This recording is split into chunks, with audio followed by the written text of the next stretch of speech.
दोस्तों, दिल्ली सरकार देगी 30,000 रुपये लड़की की शादी के लिए। अब ये 30,000 रुपये दोस्तों किसको मिलेंगे?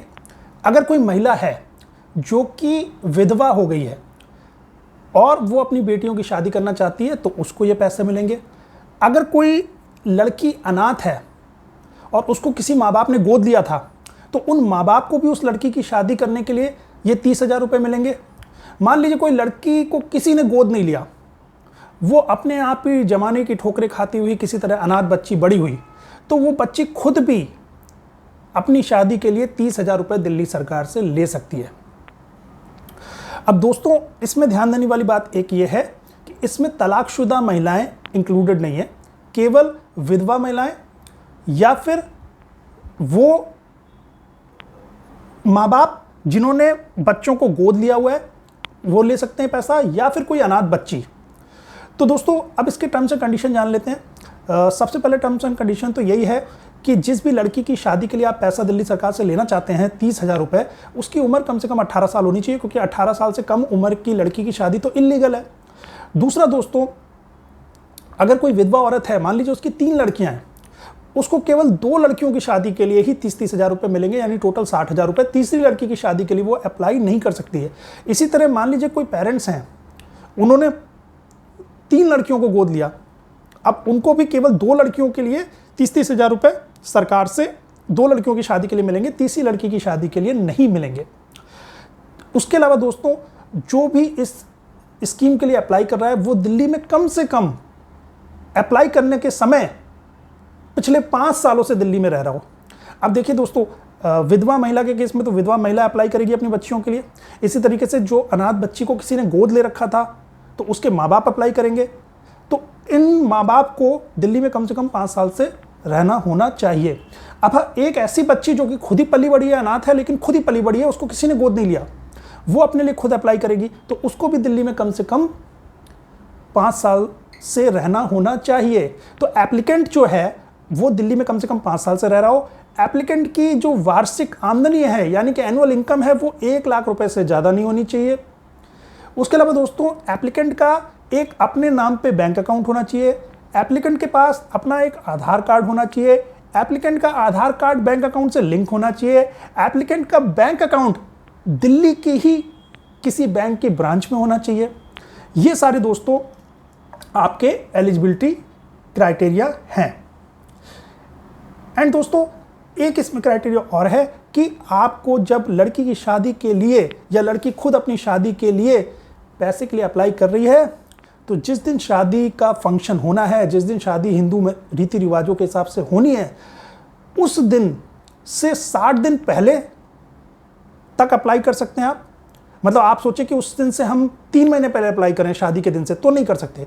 शादी के दिन से केवल 60 दिन पहले से आप अप्लाई कर सकते हैं, और शादी के बाद भी 60 दिन बाद तक अप्लाई कर सकते हैं। तो टोटल 120 दिनों की विंडो दे रही है सरकार आपको। शादी से पहले 60 दिन तक अप्लाई कर सकते हैं, शादी के बाद भी 60 दिन तक अप्लाई कर सकते हैं। अब दोस्तों, इसमें अप्लाई कैसे करना है? इसमें भी सिंपली दोस्तों ऑनलाइन अप्लाई करना है आपको। ई डिस्ट्रिक्ट से अप्लाई करना है। ई डिस्ट्रिक्ट कैसे अकाउंट बनाना है उसके ऊपर वीडियो है मेरे चैनल पे। ई डिस्ट्रिक्ट पे किसी भी सर्टिफिकेट के लिए कैसे अप्लाई करते हैं उस पर भी ढेरों वीडियो है मेरे चैनल पे, उनको आप देख लीजिए, उनसे आपको समझ में आ जाएगा कि इसके लिए भी आपको कैसे अप्लाई करना है। उसके अलावा दोस्तों, डॉक्यूमेंट क्या क्या चाहिए। अब बहुत इंपॉर्टेंट चीज़ है इसमें कि डॉक्यूमेंट हमें क्या क्या चाहिए। अब देखिए दोस्तों, विधवा महिला है तो उसको एक डॉक्यूमेंट तो देना पड़ेगा ना कि उसके पति की मृत्यु हुई है, तो डेथ सर्टिफिकेट लगेगा। अच्छा, जो एड्रेस प्रूफ है कि भाई किस एड्रेस पे आप दिल्ली में रह रहे हो, ये प्रूफ चाहिए होगा, क्योंकि सरकार ये सुनिश्चित करेगी ना कि आप दिल्ली में ही रह रहे हो, तभी दिल्ली सरकार की योजना का फायदा आपको मिलेगा। तो उसके लिए आपको राशन कार्ड या वोटर आईडी कार्ड देना पड़ेगा as a address proof.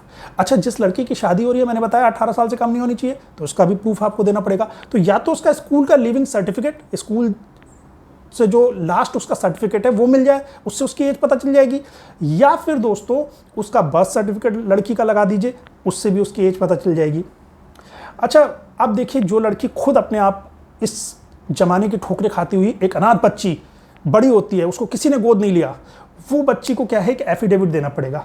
Affidavit वो भी स्टैम्प पेपर पे उसको ड्यूली अटेस्ट कराना पड़ेगा मेट्रोपॉलिटन और एग्जीक्यूटिव मजिस्ट्रेट से, या फिर किसी नोटरी से उसको अटेस्ट कराना पड़ेगा उस एफिडेविट को, या एक गैजेटेड ऑफिसर से एक सर्टिफिकेट ला के देना पड़ेगा कि भाई वो अनाथ है, लेकिन उसको किसी ने पाला पोसा नहीं है, उसको किसी ने गोद नहीं लिया, और अपनी शादी के लिए उसको जो पैसा मिलना चाहिए वो उसके खुद के बैंक अकाउंट में आना चाहिए। ये उसको एक एफिडेविट अपलोड करना पड़ेगा ई डिस्ट्रिक्ट पे। अच्छा, किसी माँ बाप ने बच्ची गोद ली थी, ठीक है, तो उनको भी एक एफिडेविट देना पड़ेगा जो कि ई डिस्ट्रिक्ट पे वो अपलोड करेंगे कि उन्होंने इस बच्ची को गोद लिया था, ये अनाथ बच्ची थी, इसको उन्होंने गोद लिया था।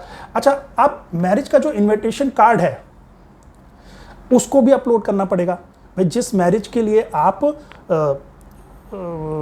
फाइनेंशियल असिस्टेंस चाहते हैं उसका भी तो प्रूफ चाहिए कि मैरिज हो रही है, तो उसका मैरिज कार्ड, देखिए 60 दिन पहले तक आप मैरिज से अप्लाई कर सकते हैं, तब तक कार्ड छप जाते हैं, और शादी के बाद भी 60 दिन तक कर सकते हैं, तब तो कार्ड छप ही चुका होगा जब शादी हो गई तो वो कार्ड भी आपको अपलोड करना पड़ेगा। अच्छा, फाइनेंशियल इसका आपको प्रूफ देना पड़ेगा कि भाई आप दिल्ली में 5 साल से रह रहे हो, उसका एक प्रूफ देना पड़ेगा। बैंक अकाउंट के लिए आपको पासबुक या तो अपलोड कर दीजिए या पिछले 1 साल का बैंक स्टेटमेंट अपलोड कर दीजिए, जिससे ये प्रूफ हो जाए कि आपके पास एक बैंक अकाउंट है, अपने नाम पे है, आधार उससे लिंक है, वो दिल्ली के किसी ब्रांच में है। ये सारी चीज़ें प्रूफ करने के लिए आपको या तो पासबुक लगानी पड़ेगी या लास्ट 1 ईयर का स्टेटमेंट लगाना पड़ेगा। उसके अलावा दोस्तों आपको एक सेल्फ डिक्लेरेशन फॉर्म भी अपलोड करना पड़ेगा कि भाई आपकी जो इनकम है, यानी एप्लीकेंट की जो इनकम है साल में 1 लाख रुपए से ज़्यादा नहीं है। और वो सेल्फ डिक्लेरेशन फॉर्म दोस्तों ई डिस्ट्रिक्ट पोर्टल पे मिल जाता है, वहीं से हम डाउनलोड करते हैं, सिग्नेचर करते हैं, स्कैन करते हैं, फिर से अपलोड कर देते हैं, वो ई डिस्ट्रिक्ट पोर्टल पे मिल जाता है। वो आपको इनकम के लिए बताना पड़ेगा कि इनकम 1 लाख रुपए से ज़्यादा नहीं है। उसके अलावा दोस्तों एक पासपोर्ट साइज फोटोग्राफ अपलोड करनी पड़ेगी। बस हो गया आपका काम दोस्तों। आशा करता हूँ वीडियो पसंद आया होगा, और कोई क्वेरी है नीचे कमेंट सेक्शन में पूछिए। वीडियो पसंद आया तो वीडियो को लाइक कीजिए, चैनल को सब्सक्राइब कीजिए, वीडियो को ज़्यादा से ज़्यादा लोगों के साथ शेयर कीजिए, ताकि मैं इसी तरीके से सरकारी स्कीमें, तरह तरह की सरकारी स्कीमें, आपको लाखों रुपए का फायदा कराने वाली सरकारी स्कीमों पर वीडियो बनाता रहूँ। थैंक यू दोस्तों।